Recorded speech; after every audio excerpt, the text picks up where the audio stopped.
In the last video I did on this topic a couple of weeks ago, explaining how I made my first sale on Beatstar. I went through a couple of different things I've done, growing an account from scratch and uploading beats on a regular basis, and trying to explain how I arrived at my first sale on Beatstar. Now, I said at the end of that video I would do a second video when I made my second sale, because one of the things that you're all probably curious about as beat makers and producers who want to get on Beatstar or just got on Beatstar is like, not only how long does it take to get your first sale, but also how long does it take to start getting a consistent amount of sales? Or, for example, in this case, your second sale. No one really talks about it on YouTube, gives a real sort of breakdown. Now, the thing I try to say as a side of sort of like more of an algorithmic point of view is I haven't put any promotion into this at all. This has all been organic. I've tried to keep it organic as an experiment. I do want to experiment with promotion a little bit more in future videos, and I will do, and I'll link you to that when I do.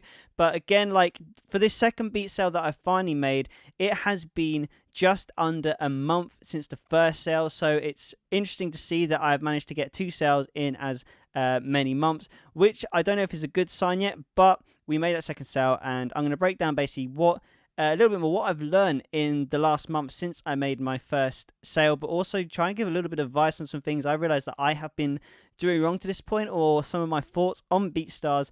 So as you can see, what you're looking at now is my Beatstar dashboard. So on the Beatstar dashboard, you can see there's that $30 sale. It was another lease sale that I did. I've been on Beatstars now for 3 months. I have uploaded nearly 68 tracks, I believe it is.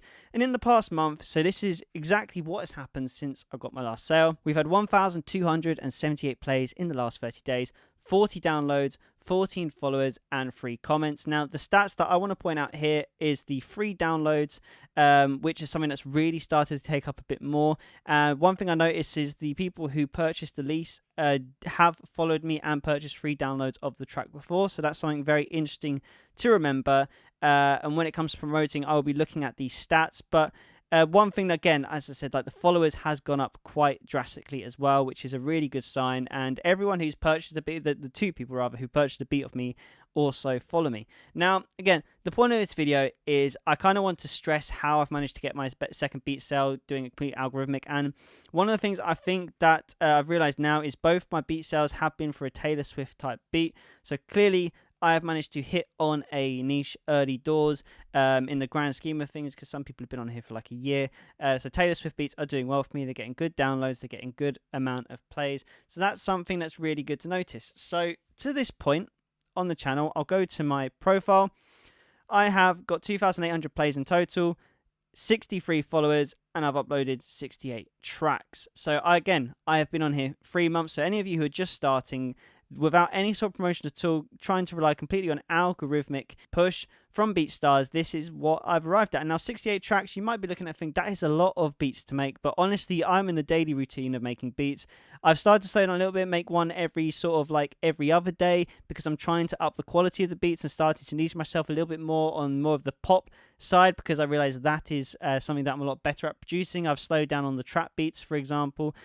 So yeah, we got, like, you can see the last 4 beats I've uploaded have all been pop, like 2 Dua Lipas, an Ed Sheeran, and acoustic pop, and I'm definitely going to start pushing Taylor Swift a lot more.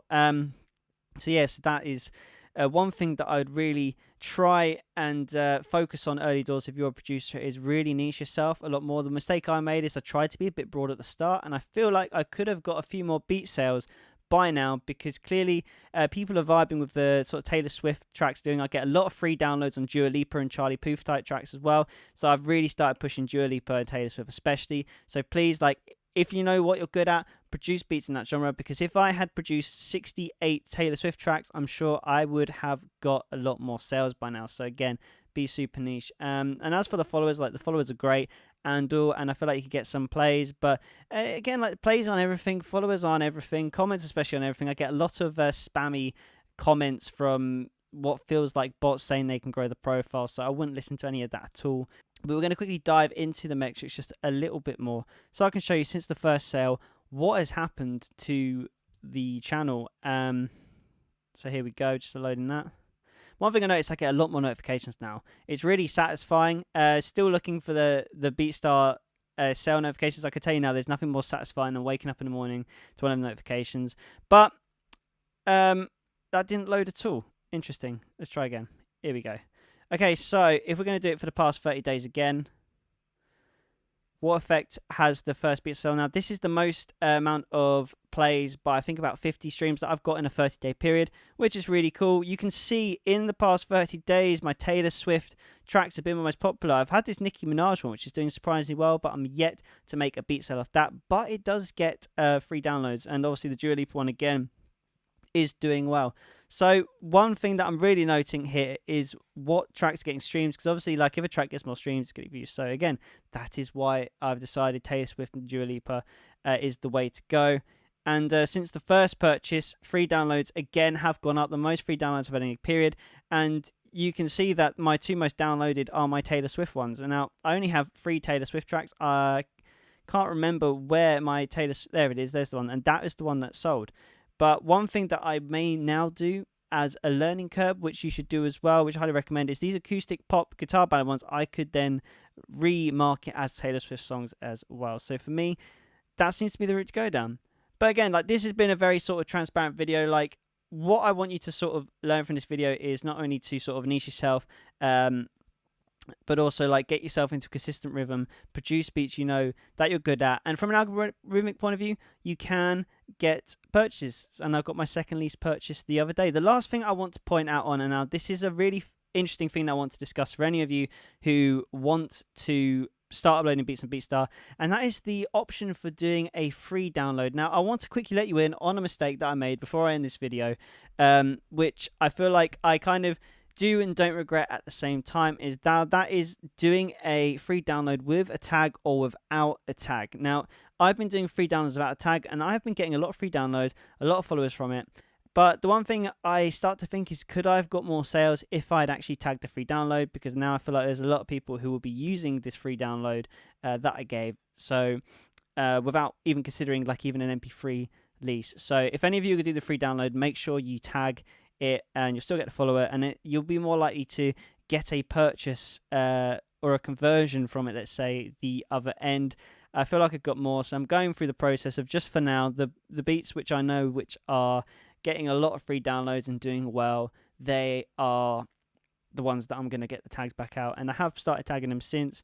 So again, like, that's just one more bit of advice I give. But yeah, guys, I hope you enjoyed this part 2 of growing a Beatstar channel from literally just from a complete algorithmic point of view, no promotion at all, completely just from scratch. And yeah, if you enjoyed this video, hit that subscribe button. I'm going to be doing more of these videos and constantly updating you on the journey. I think this is a really interesting thing sort of to document, especially for those of you who just start Beatstar and you want to find out especially what can happen if you organically grow a Beatstars account from 6 months a year. I'm also going to do a video at some point doing Beatstar promotion, because that is a very interesting thing I want to get into, and if they actually are profitable.